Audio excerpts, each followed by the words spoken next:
Is leadership, are you born with it or can you develop it? My answer is both. But if you're not born with it, you can't do it. Business is very, very happy to learn from sport. I think sport should be better at learning from business. When I was in sport, I had a coach every single day. I was a rugby player from age 6 to age 32. And at the end of my career, I had lots of coaches, 6 or 7 different specialised coaches. And I didn't get those coaches because I was senior or B, I was talented. I got it because it was for everyone. And that's what I think business, we need to embrace coaching more, whether that's formal or informal. Today's episode of the HR L&D Podcast is sponsored by Deal. Now take a moment, if you would, to consider the following pre-show scenario. Imagine you had to visit 16 houses just to cook your dinner. One place has the pots, another has the pans, another has the stove, and another has the food. You get the idea. Sounds ridiculous, right? Well, the reality is most global businesses operate exactly the same way, using 16 different tools and platforms to hire, manage, and pay their workforce. But now there's one platform that does it all, and that's today's sponsor. That's Deal. That's DEEL. And Deal is the all-in-one platform built for global work. So whether you're an enterprise business, a small company, or something in between, from automated onboarding to performance assessments and beyond, you can manage the entire worker lifecycle all under one roof. Hire and onboard talent in over 150 countries, or run payroll in over 100 countries.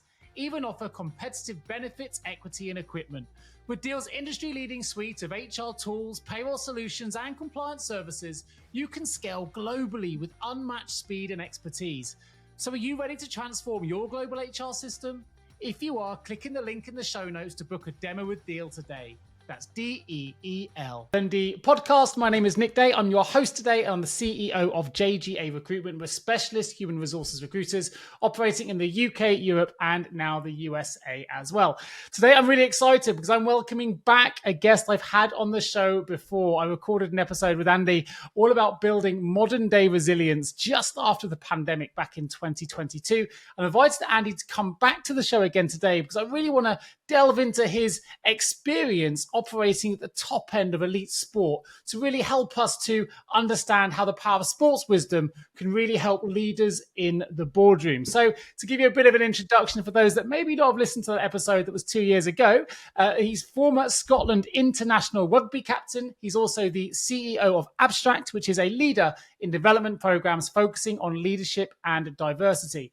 And he's transitioned from a celebrated sports career where he was the first British player to lift the Heineken Cup, I believe it was in 1998, to impacting the corporate world with innovative leadership training. His work includes the award-winning Abstract Accelerate programs, and he's been recognised for advancing careers of over 2,000 women globally. There will be links in the show notes for those who want to find out more. And of course, we're going to dive into some of that detail as well.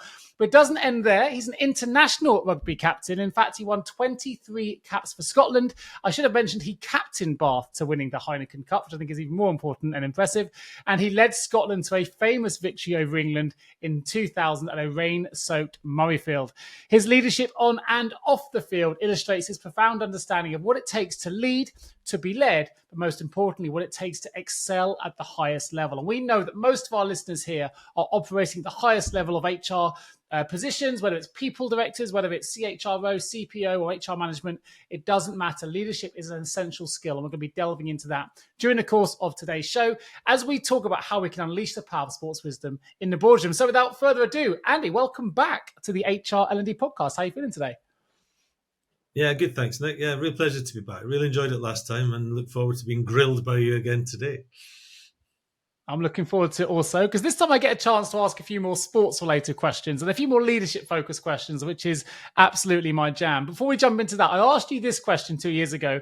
What are the words human resources to you? I'm going to ask it again just to see if anything has changed. The world of HR has certainly evolved. We're talking about people management now. So to ask you the question again, what do the words human resources mean to you?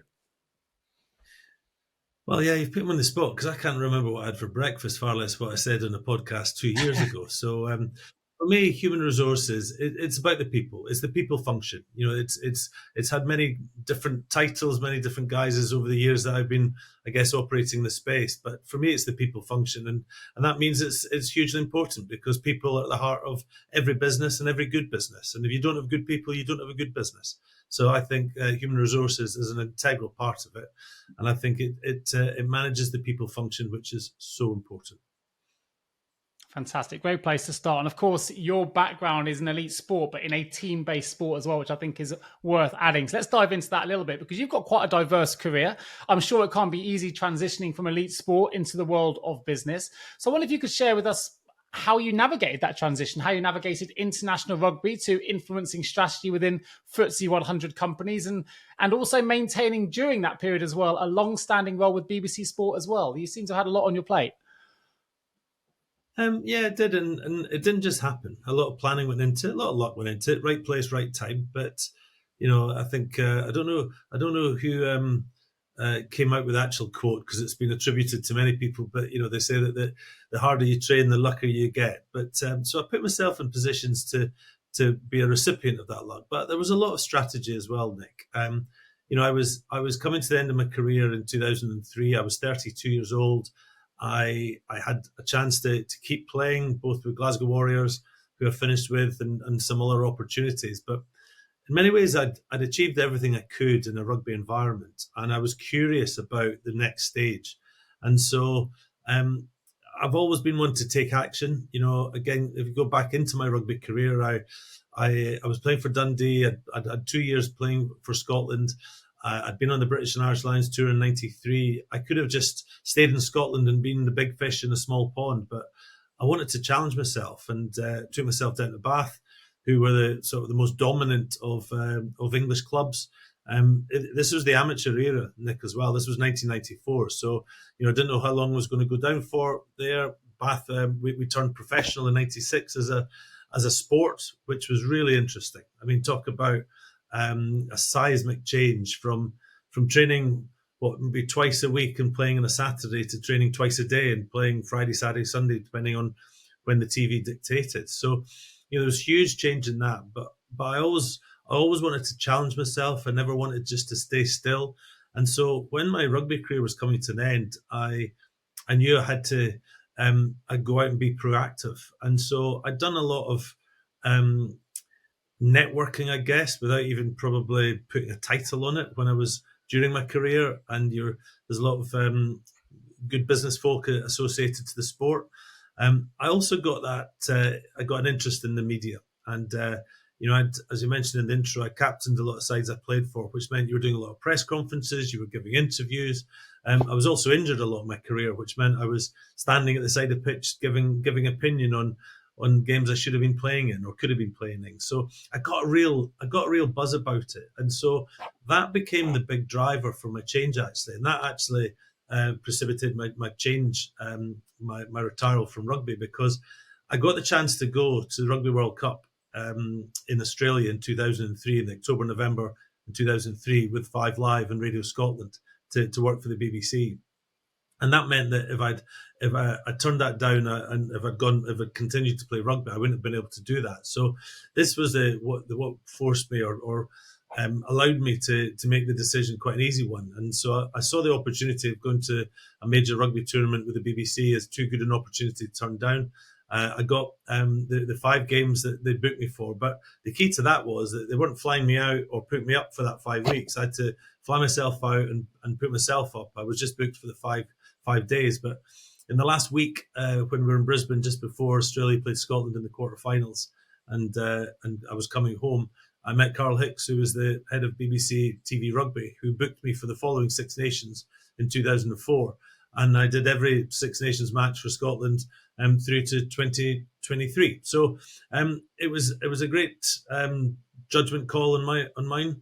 And one of the reasons Carl said, later on, a number of years later, he said that the reason this sort of went with me and stayed with me was because I'd shown that proactivity to start with. And, as a former Scotland captain, I could have waited for the tap on the shoulder, but I wanted to go and make sure that it happened. So that's the decision I was very proud of looking back. And it's one that's been certainly very successful for me.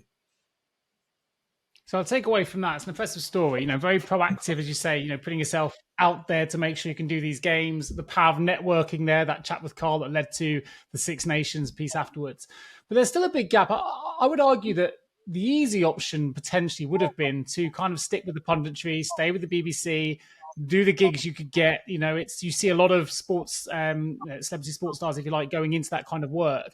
You don't see as many pushing themselves a little bit further, though, to become, CEO of Abstract in your instance, someone who's really actually pioneering leadership in corporate organizations. You really believe strongly in empowering women. I mentioned in introduction, over 2,000 leadership opportunities you've created and supported women through. So, but where does that come in? Because that, again, I'm assuming links back to your proactivity here. But the easy option, the route of water, would have been, not saying that the work was easy, would stay as a pundit, but actually you push yourself further. What led to that transition? Led you to working into the world of corporate and leadership? Well, there was a number of things, Nick. I did business studies at university back before the game went professional, and so always had an interest in that. I think I also realised that the BBC, there wasn't going to be a huge amount of rugby on the BBC, so it wasn't going to sustain. It wasn't a full-time role. It wasn't a weekly. It was all just the international rugby we did. So it was very centralised in certain times of the year. So November for the autumn test, and then February, March for the Six Nations. And so it wasn't enough. And, I wanted to do stuff. I wanted to get into the business world. I wanted to see how the leadership that I've lived through and experienced in a sport like rugby. I wanted to see how I could adapt that and use it in a corporate world. So I was 2 years self-employed when I retired in 2003, and I was doing a variety of things. Media being one of them. I was doing a lot of after dinner speaking to sort of learn that trade. I was doing a bit of journalism with various papers, doing columns and that.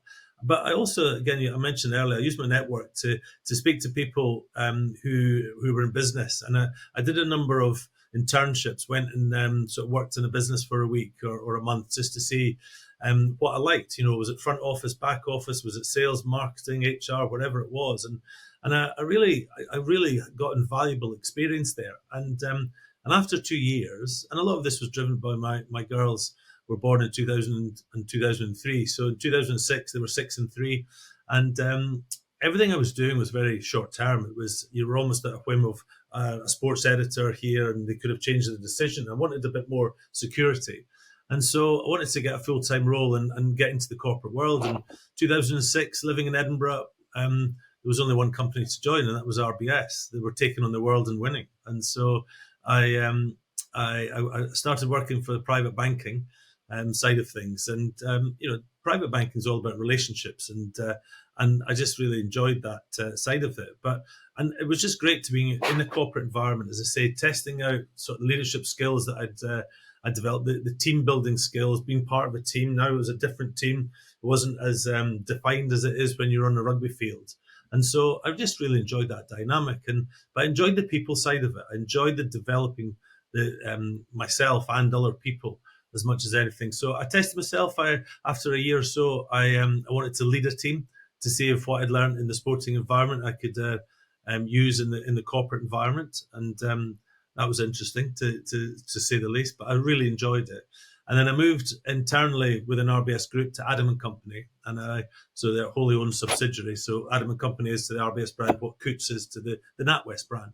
And so I was head of business development there. And the RBS role was very much an internal role. This was very much an external role, going out to bring in clients that we didn't have, and I just thoroughly enjoyed it. It was about speaking to people, and that's, as I say, what I really enjoyed doing, and developing people, whether that's developing the client relationship or developing my team that I had there. So thoroughly enjoyed that. But when I was with RBS, I got sent on a leadership development program, and it was run by a guy called David Nicol at Abstract, and so that's when I first met David. I liked his content. I liked his delivery. We're very different characters. And so I kept in touch with David, used him as a mentor over the next couple of years. And it was really interesting, actually. One of the coffee meetings I had with him in Edinburgh, he said, Andy, at the start of the meeting, you were talking about your family and your passion levels were up here. You started talking about your TV work and your passion levels were up there. So you start talking about your business work, and it dropped. And it said, I'm not asking you to inviting you for a job. I'm after a change in lifestyle. why don't you come and join me at Abstract? Because I want to grow the business, and I'd like you to spearhead that as chief executive. So it was quite an easy decision. But what you were doing there, you were taking the safety net of working for a big corporation like Royal Bank of Scotland, and on the 18th of the month, your salary came into your bank account, and now we're going into sort of almost a self-employed environment, and that was back in January 2013. So we've been going for over 11 years now, and we're still here, which is success in itself. Well, the story that, well, not a story, a question that I want to ask that came to me when you were discussing your background and the choices that you've made. You get cliches, but sometimes when you hear a cliche, that they're there because they're worth listening to, and you get a lot of people talking about whether leaders are born or whether they're made. And in elite sport, you captain Bath, you then captain Scotland. So there's an argument there to say that leadership must be relatively innate in the way that you handle things, but also. You also are very humble to say that actually I went on a leadership program with David and developed my own skills. And obviously you now develop the skills of others. And it's not just in elite sport. I'm thinking as well, you've got people from the armed services that come out of the armed services and go into the corporate world as well. And they've got all these leadership skills and don't know how to apply them, how to make that transition. So where does leadership sit for you? Is it something we're born with? Is it something that can be trained if we feel like we're really lacking in those skills? I just be interested to get your view on what leadership is and how we can harness those strengths. Because I would say, and please don't be offended, listeners, that there is a shortage of real leadership capability in most back office kind of functions, not just in the world of HR, but we think about in the world of payroll, reward. People get promoted because they're excellent at their job. But actually, leadership doesn't always mean you're a great leader. And sometimes they find themselves in these positions managing huge teams, and it's outside of their comfort zone. It's not what got them there. So I'm just interested to get your view as someone who it appears to me has really strong innate leadership skills anyway, but that doesn't mean yours haven't been developed along your own journey. Well, so it's the nature or nurture question, isn't it? And for me, it is all about nature. But if you've got the nature, you can then have the nurture. So I think leadership is innate. I think people either got the ability for leadership or they don't. I've been around so many people that are fantastic operators, and you'd have them in your team, but ask them to take any leadership responsibility, and they just crumble. So that's you cannot develop somebody like that just doesn't have the foundation to do that.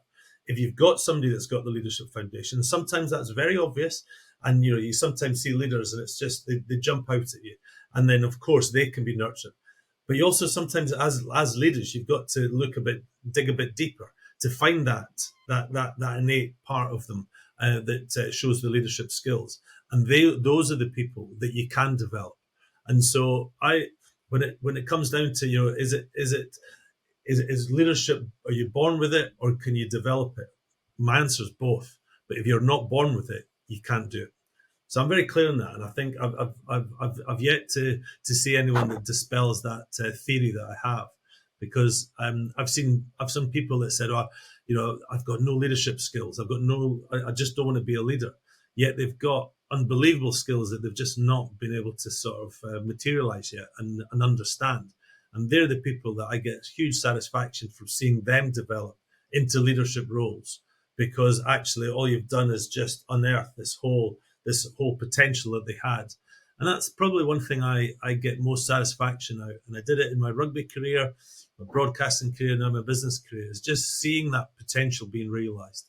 I love seeing talent, flourishing and coming through. And that doesn't mean just in sport. I love seeing, I've just been working with a client that we've had for pretty much all 11 years we've been at Abstract. And there's a guy who's just come through the ranks, and he was at an exco last week and he was excelling. And we saw him when he first came on a leadership development program with us 11 years ago. And it was just it was fantastic to see how he progressed up and through the ranks.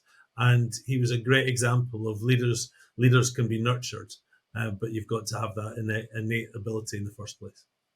Well, we know that strong leadership often entails difficult conversations as well, the ability to have a difficult conversation and to meet it front on if we need to. How would you handle that conversation then? If you have someone that comes into a program or you go into an organization, you see a leader that you feel doesn't have the requisite skills to be a competent leader? How do we, as an HR professional listening to this, there must be numerous examples where they have to give appraisals or review leaders in other functions where they feel actually they've got the role on merit because they're brilliant operators, using your words, but actually they're struggling. You don't necessarily want to demote because that's going to be a difficult conversation as well. And what would be your advice if there are, I don't know, 5 tips maybe that the leaders that are listening to this might be able to take away to handling those more challenging conversations in a successful, with successful outcomes? It's a difficult question to answer, really, because I think there's only one answer. I don't think 5 tips. I think it has to be evidence-based. If you're having difficult conversations, it can't just be opinion. It has to be evidence-based. So you've got to give that person the subject matter that you're doing, but you've got to have evidence to back it up. And my experience in with leadership is that if you're very rarely do you get people who've got misplaced opinion of themselves in this. A lot of people, because I think a lot of people recognize that they've not got leadership skills. Very rarely do I see people who think they've got brilliant leadership skills when they don't. So actually, you just need to show that actually they can flourish without them. They can flourish in a role. Emphasize the team element to it. And I would. It's easy in a sport environment that there was only one person with the title captain in any team. But you needed everyone to be a captain at different times, and so leadership comes in different forms, doesn't it, as well? So I think evidence-based is the only way that you can make difficult conversations successful. Because if it's just based on opinion, you're going down a rabbit hole.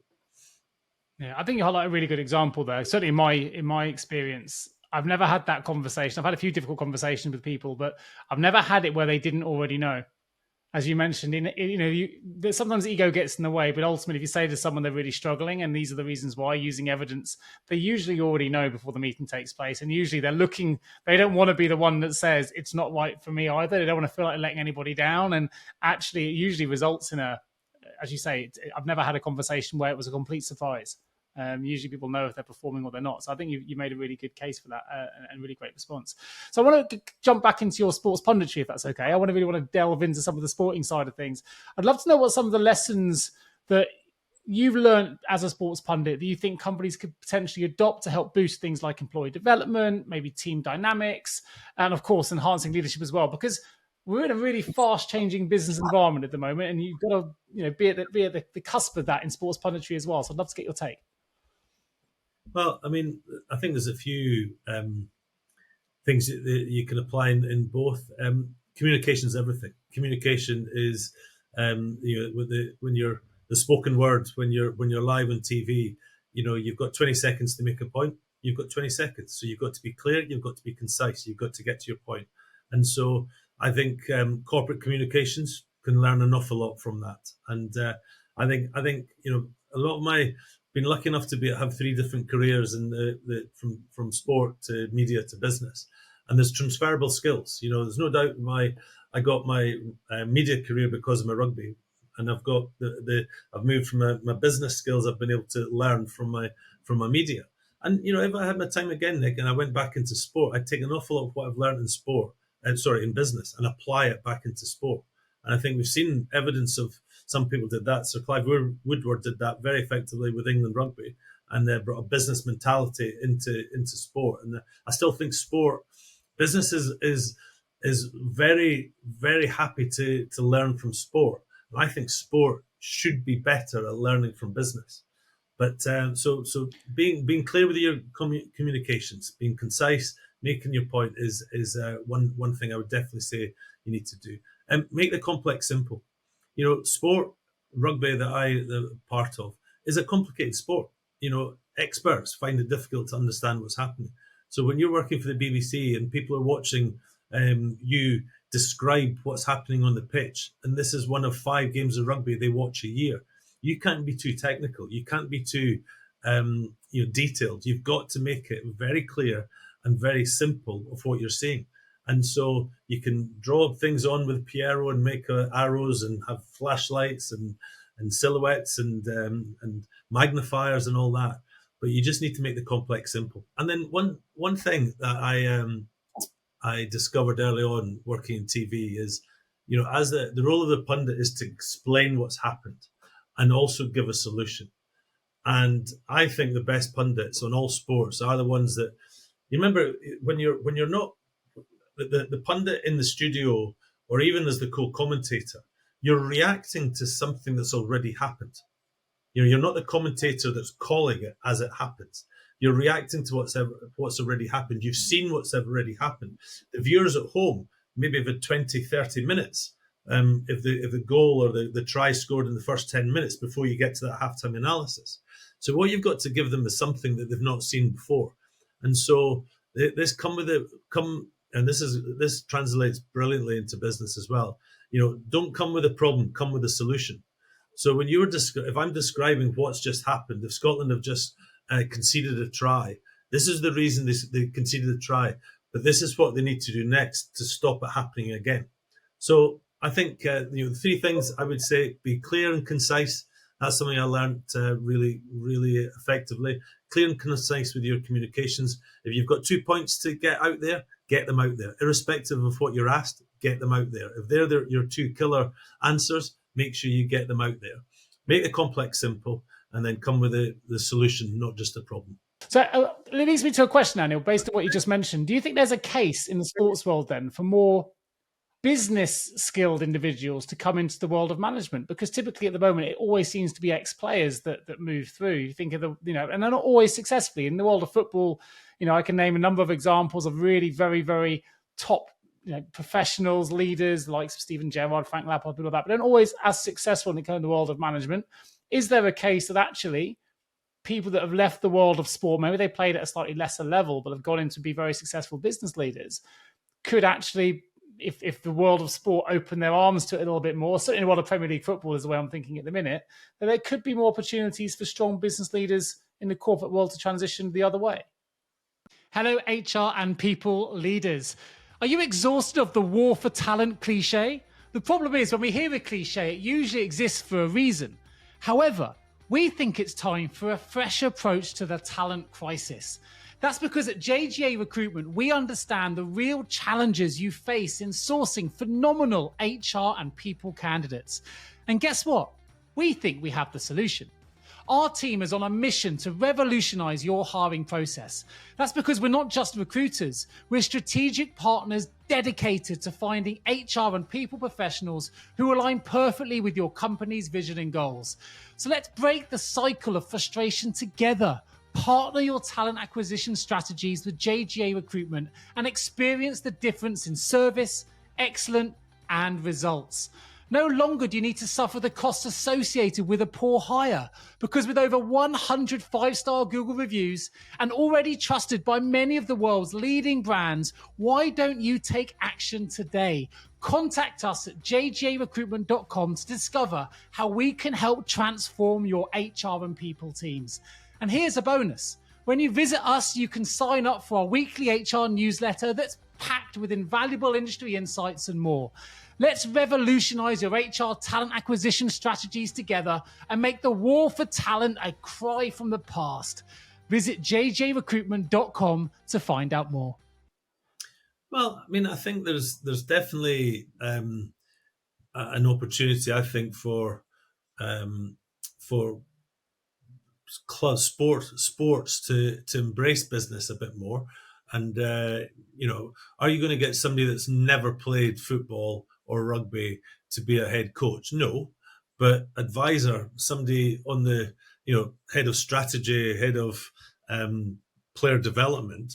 Why does that, developing a player, is it just the sport the skills that you're developing, or is it actually leadership? Is it the person you're developing as well? So, I think sport, a lot of sporting clubs now have psychologists, they've got welfare, they've got well-being looked after, so more and more are looking at it, don't get me wrong. But, I think for a while it was a closed shop. You only got a job in football if you played football. You only got a job in rugby if you played rugby. Yeah. And I think sport needs to be much more readily open to bring in outside influence to make them. I remember, and this is where sport sometimes doesn't do well. And Clive Woodward left when he finished with England. He'd done the Lions. He went into football for a while. I don't know if you remember this. He went to Southampton, and I did. Yeah, we've just come off the Euros where penalty shootouts were a factor, and obviously England benefited from one of them. And I remember Clive always saying that Clive always used to think out the box all the time. That was what was so, he was so fresh when he came into the England job. He coached me for 6 months at Bath before he got the England job. And he was always coming up with these weird and wonderful ideas. And, most of them were not adopted, but every so often there was, or more than every so often, there was some which were real nuggets. And he always said to me, he said that when England were preparing for the Rugby World, the Football World Cup, I think it must have been 2006, maybe the Euros 2008. He said in the warm-up friendlies, he said, irrespective of what the score is at the end of the game, they should do a penalty shootout so that it can best replicate the environment that they maybe have to face when it comes to the actual World Cup itself. And so you can practice penalties on the training ground as much as you want. There's not pressure. You've not got the fatigue of the game. You've not got 50 or 90,000 at Wembley, cheering for you or against you. And I thought that was utterly brilliant. I thought that was just makes perfect sense. And it's never been done. And yet, England in the last few tournaments have come through penalty shootouts, but for years and years and years, it didn't happen. And I just thought that was a great example of bringing a different mindset into a different environment. But you've got that environment's got to be willing to accept it. And football at the time hasn't, and it's not been done since, which I think is a shame, because I think it's a great idea. I love it. I absolutely think it's a great idea. I loved David Brailsford's theory of marginal gains and giving the cyclists from Team Sky, even they're taking their own pillows with them just to get a better night's sleep, and all the little mini things that add up to the sum of their parts, and really creative but logical ways to just maximize and squeeze out every element of performance. I know that obviously you've spoken a lot about applying sports wisdom in a business context. I wondered, with your experience, Andy, if you could give us maybe, if you've got a standout example, perhaps, that where your approach has been successful in sort of moving that sports wisdom into a business context and where it's really given a really strong outcome. I was given two pieces of advice when I first got into the Scotland squad. One was rugby related and one was not. And both were very important. As I say, at the time as a 20-year-old, I could understand the first one, which was rugby, and I applied it immediately. The second one was a bit deeper. I knew it was important and I clocked it, and I'll share it with you. So the first one, which was rugby related, which was easy to understand, I was given this advice by a senior player in the Scotland squad. He said, Andy, when you cross the white line, it doesn't matter if you're playing or training, give 100%, because they're always watching, you're always being judged, and so give 100% every time you cross the white line. And Nick, again, that's quite binary. I could understand that. And I had many limitations in my career, rugby career, but one thing I was fully committed to what I did. So I applied that from the moment he said that to me. I applied that principle. The second bit of advice he gave me, and this was at the same time, he said, Andy, 2 minutes, if you give 2 minutes of goodwill, you'll receive 2 weeks in return. So if you give 2 minutes of goodwill, you'll receive 2 weeks in return. And I said, Kenny, what does that mean? Give me an example. He said, Andy, when you're an international rugby player, you sometimes go to the sponsors' dinners, and there'll be 9 people at a table, one chair. You sit down the chair. He said, don't try and remember all 9 people around you, but make sure you know the names of the people either side of you. And the next time you see them, say, hi, Nick, Andy Nicol here. I sat next to you at the Scotland-England game. Thank you so much for your hospitality. It really was fantastic. He said, you do that, you won't believe how much you get in return. So if you give out 2 minutes, you'll get 2 weeks in return. And Nick, I was 20 at the time, and I knew it was important, but I didn't quite realise how important. And I've probably applied that every day, pretty much for the rest of my life up to this point, and I'll continue to do so, because it has given me so much in return. So just going out your way to remember somebody's face, to remember somebody's name, to ask them about their family, whatever it might be, go out, give 2 minutes of goodwill, you'll receive 2 weeks in return. No, that's great advice. The first bit, the sporting bit, reminds me of something a coach once said to me. And of course, I've never played at your level, but I'm a keen triathlete, and sport is a big part of my life. My coach once said to me, he said, "Nick, how are you feeling before your race as you're running up?" And I said, "I'm feeling like 7 out of 10." And he said, "Why aren't you a 10 out of 10?" He said, "You should always be a 10 out of 10. And the reasons why, as soon as you give yourself a 7, when you're in the middle of the race, you're giving yourself 3 outs. In the middle of that race, you're going to find 3 reasons why you're not operating your top level." So he said, you've got to, every time you go into race day, it's 10 out of 10. You may have a little niggle here or there, but you go in 10 out of 10, because if you don't, and whatever number you give, the number that you subtracted is how many outs you're going to give yourself in the middle of the course. When you're doing long distance triathlon and you're in the hurt locker, you don't want any outs. You've got to go in 10. That's always stuck with me. I thought that was quite an interesting way of looking at it, because when he did ask me the question, I think I gave him a 7, and he was like, no, we've done the prep. It's 10, or you'll suffer later. So not a million miles away from the 100%, I guess, theory. I think there's many definitions of a coach, but one definition I love is that a coach is somebody that moves a person to a different place, both physically and mentally. And so, a coach that can develop you physically, make you the better player is great, but a coach that makes you better mentally, which is what you've just been referring to, is equally as important. And you need both of them. So I do like that definition of a coach, because it works on both levels. Yeah, absolutely. And I remember reading something by Sydney Banks. He's a Scottish, I don't know if you know him, a Scottish philosopher, I guess. He's an ex-welder that, I guess, found enlightenment with his theories. But he once said that those look outward dream, those look inward awaken. And again, that's something that's always stuck with me. It's very easy to look outward about the things we want to achieve, but usually the answers are inside of us if we're willing to investigate. We can blame externally, but often we can find the answers inside. I think you can bring that context into the context of work as well. Sometimes we have all the tools and skills we need. We just need to apply it. And that's where someone working with someone like yourself can really help unleash some of those skills and make us discover what we perhaps already knew, but we needed a little bit of confidence or someone to, as you say, a good coach to bring it out of us. And while we're on the sort of realm of coaching, what do you think are the mindset changes then that are necessary for businesses and HR leaders to truly benefit from the coaching experience? So I think coaching is something that it's obviously huge in sport, and it's just a given in sport. And I think in business, there's been a different relationship with coaching. It's been the preserver of the elite. You get exec coaching at the very top when you've been successful, and you get given more coaching. If you're a top talent, do you remember those days where there was 9-box matrices? I don't think we do them anymore, but when you were that top right-hand box, you got given a coach as a reward.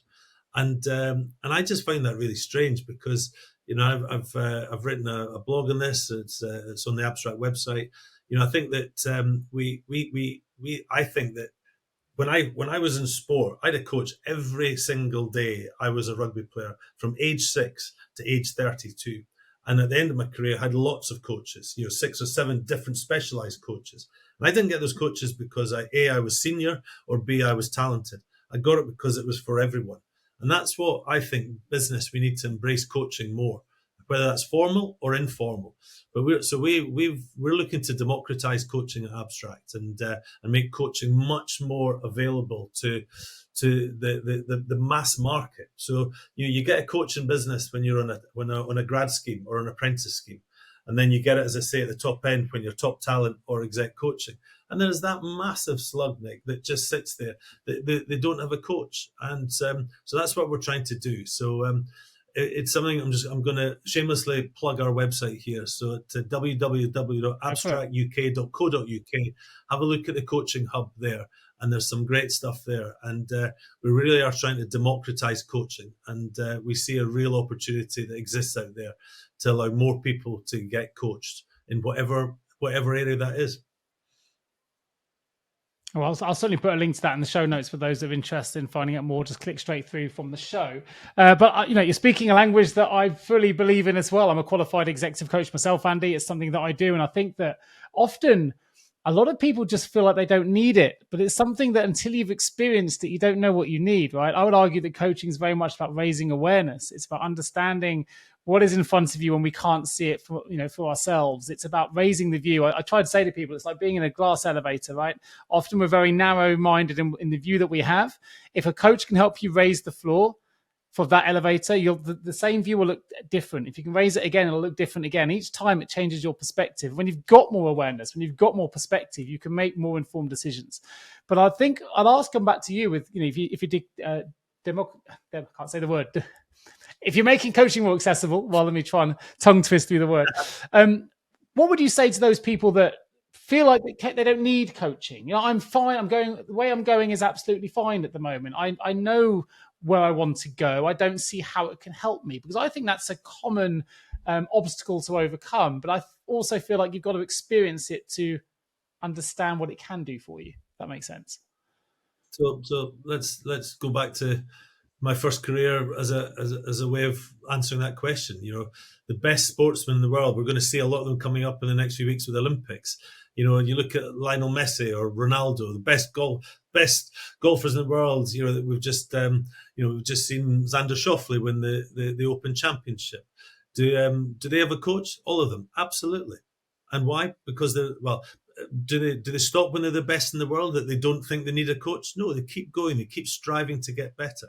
And this is where I think business, we sometimes just see leadership or coaching as a binary. You do it, you've done it, and then you move on. And it's not. It's a constant evolution that you've just got to keep going. It's a constant journey.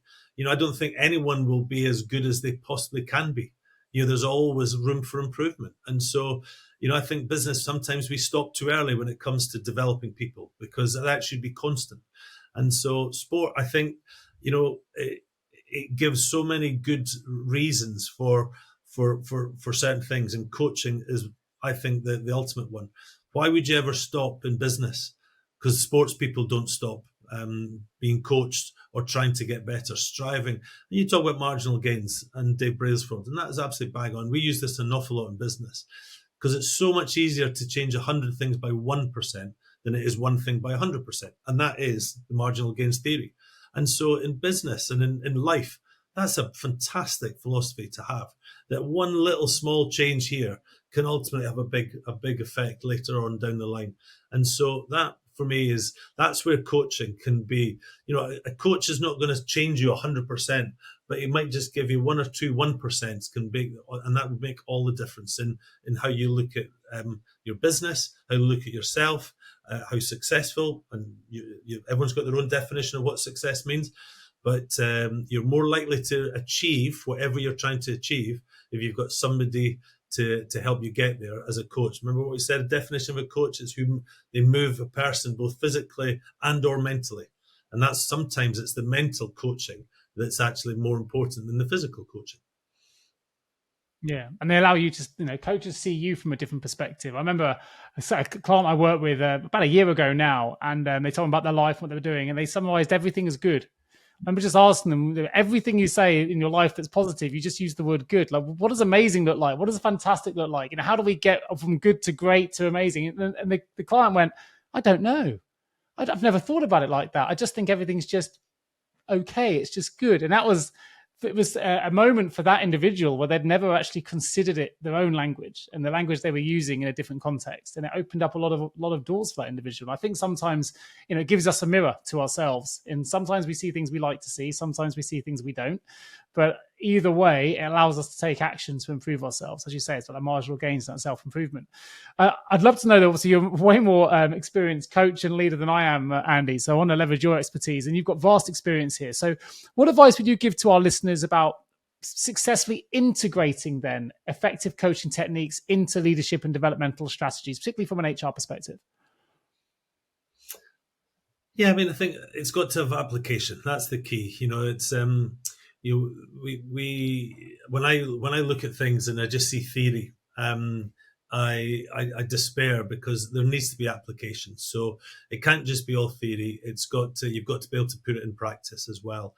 And if you've done that previously and you've got experience, then there's more confidence in doing that. So there's got to be application in everything. Every coach, there must be, again, using the sporting comparison. When we were developing my skills as a young player, the application of how you passed and how you kicked and all that, you had to be able to do it. And you came up with great different routines and practices to make you better. And there was some brilliant coaching, but there was application then that I could do when I went away. So a coach, doesn't have to be there. You don't just develop when the coach is standing over you. That's the key. It's the resonance, the impact of a coach is felt long after they've gone, and that's that to me is a sure sign that a coach is a good coach. Is when that impact is there when they're not there, and so that's where the application, you've got to have that to make sure that a skill, whether that be a physical skill or a mental skill, is applicable when the coach is not there, and it's got to be simple. I think we can overcomplicate things. I mentioned earlier about Pundit. You've got to make the complex simple. Well, that's a great coaching methodology as well.